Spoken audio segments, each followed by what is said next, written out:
Hello, this is Aditya Joshi और आज हम डिस्कस करेंगे क्या आपको दूसरी कंट्री में ट्रांसफ़र लेना चाहिए। अब ये वीडियो स्पेसिफिकली उन बच्चों के लिए जो फिलीपींस में ऑलरेडी एडमिशन ले चुके हैं, या तो उनकी पढ़ाई चालू हो गई और वो फिलीपींस ऑफलाइन आ गए जैसे कि मैं, या फिर उनकी पढ़ाई अभी चालू नहीं हुई लेकिन वो फिलीपींस नहीं आए हैं, अभी इंडिया में है और उनकी फ़्लाइट अभी 1-2 दिन में है। तो क्या आपको कुछ दूसरी कंट्री में ट्रांसफ़र लेना चाहिए? तो पहली बात तो ये, कौन सी दूसरी कंट्रीज अवेलेबल है जिनमें आप ट्रांसफ़र ले सकते हो। तो बहुत सारे बच्चे यहाँ मैंने देखा जो रशिया जाना चाह रहे हैं ट्रांसफ़र के लिए, बेलारूस जाना चाह रहे हैं। तो ट्रांसफ़र लेने के लिए आपको क्या क्या चीज़ें देखनी है, ध्यान में रखनी है। पहली चीज़ ये, जहां आप जा रहे हो एटलीस्ट वहां पे कोई एनएमसी का प्रॉब्लम नहीं होनी चाहिए, नहीं तो फ़ायदा क्या हो, यहाँ भी वही प्रॉब्लम्स थी वहाँ भी वही प्रॉब्लम्स है। सेकेंड चीज़, क्या आपके बजट में है, क्योंकि जब से यूक्रेन में वॉर चालू हुआ एनएमसी ने बाकी सारी कंट्रीज़ का वैलिड करने से मना कर दिया, फिलीपींस का बोला वैलिड नहीं है, तब से ट्रांसफ़र की रेट्स बढ़ गए थे।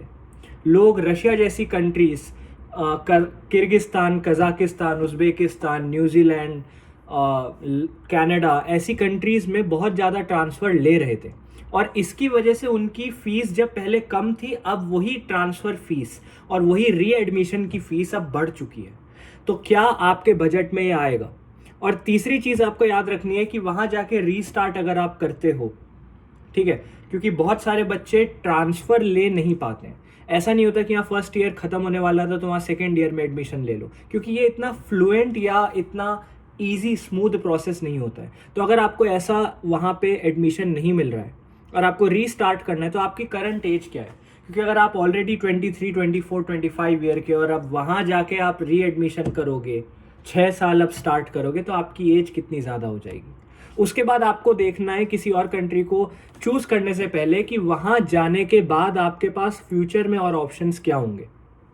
जैसे कि यूरोपियन कंट्रीज़ का अगर आपको लाइसेंस मिल जाता है तो यूरोप के अंदर आपको लाइसेंसिंग एग्ज़ाम देने की ज़रूरत नहीं होती शायद, तो आप वहीं पे वर्क कर सकते हो, जो कि एक अच्छी चीज़ है। क्योंकि MBBS तो एक स्टेप है ना, उसके बाद आपको PG का देखना है, हायर एजुकेशन का देखना है, सुपर स्पेशलिटी का देखना है। तो फाइनली क्या आपको ट्रांसफ़र लेना चाहिए? देखो, मुझे अगर मैं अपनी बात करूं तो मैं पर्सनली ट्रांसफ़र नहीं ले रहा हूं, क्योंकि इसके पीछे 3-4 वजह है। पहली वजह तो ये कि वहाँ जाके रीस्टार्ट करना है, 6 ईयर्स दोबारा चालू हो जाएंगे और मैं एक ड्रॉपर रह चुका हूँ, तो मैं ऑलरेडी कुछ टाइम वेस्ट कर चुका हूँ, तो मैं अफोर्ड नहीं कर सकता और टाइम वेस्ट करना। दूसरी चीज़, मैं ऑलरेडी यहाँ मनी इन्वेस्ट कर चुका हूँ, अब मैं वही मनी वहाँ जाके दोबारा इन्वेस्ट करूँ, वो मुझे ठीक नहीं लग रहा। और तीसरी चीज़, अभी भी फिलीपींस के MBBS इंडिया में वैलिड करने की कोशिश जारी है। तो अभी कोई एक सॉलिड सोल्यूशन नहीं आया, लेकिन बिल्कुल मना भी नहीं किया गया। जैसे हमारी कॉलेज अथॉरिटीज़ के लिए इंट्रामेट जैसी चीज़ें चालू हो जाएंगी, तो हो सकता है कि इंट्रामेट वर्क कर जाए। अभी इन्होंने वर्बली ये सब बोला है, रिटन लिखित में वर्ड बाय वर्ड ये सब डॉक्यूमेंटेशन अभी नहीं आई है। तो मैं ट्रांसफ़र नहीं ले रहा हूँ।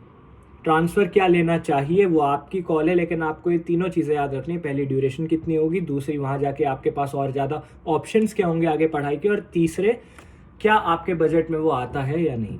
ये सारी चीज़ें याद रखने के बाद ही आप कहीं और ट्रांसफ़र ले सकते हो। मैं पर्सनली ट्रांसफ़र नहीं प्रेफर करता। Thank you.